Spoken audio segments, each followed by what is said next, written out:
Bom dia, com a paz do Senhor Jesus. Livro do profeta Abacuque, o capítulo 3, a partir do 17, declara assim: Porquanto, ainda que a figueira não floresça, nem haja fruto na vide, o produto da oliveira minta, e os campos não produzam mantimento, as ovelhas da malhada sejam arrebatadas, e nos currais não haja vacas, todavia eu me alegrarei no Senhor, exultarei no Deus da minha salvação.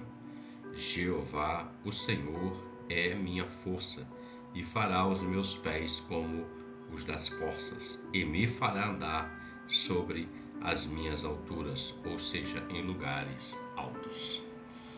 O profeta Abacuque, chamado também profeta do avivamento, porque ele clama por um avivamento, ele abre o livro dizendo assim no capítulo 1: Até quando, Senhor, clamarei eu e tu não me escutarás? Gritarei violência e não salvarás.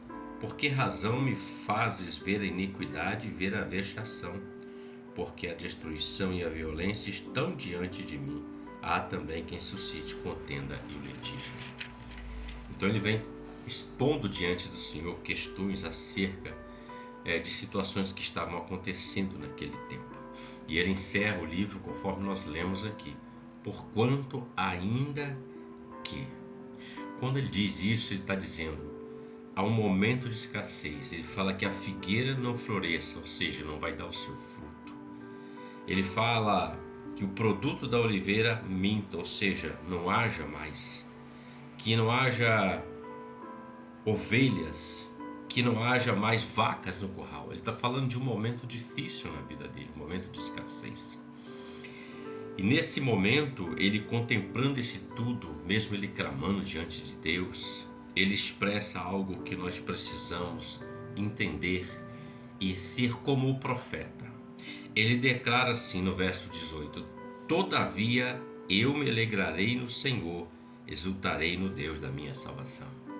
Então, independente do que nós estamos observando, vivenciando e aquilo que nos cerca, que são situações das quais parece que não há produção de nada, parece que nada está sendo realizado como queríamos diante dos fatos, ainda que nós plantemos uma figueira e ela não deu seu fruto, ainda que não haja mais as vacas no curral, ainda que haja uma escassez, uma situação muito adversa, há um porém, há um todavia.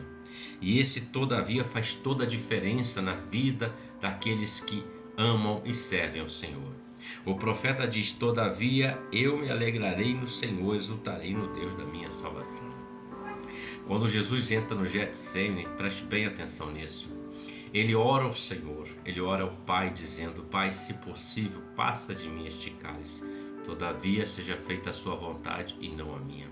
Ele orou para que passasse aquele momento difícil na vida dele, mas ele disse: todavia seja feita a sua vontade e não a minha.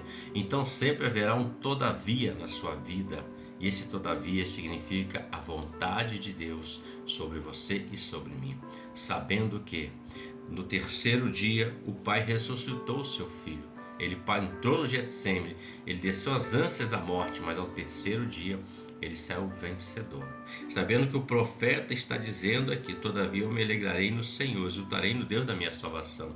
Ele diz: Jeová, o Senhor, é a minha força, e me fará como os pés da corça e me levará a lugares altos. Ele fala de um lugar de excelência. Ele entende que a escassez não pode afastar ele da adoração.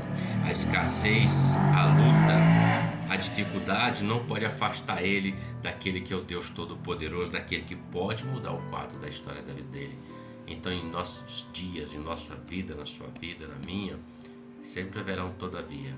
A diferença é em quem nós vamos nos alegrar, em quem nós vamos nos exultar, em nós, na adversidade ou em Deus.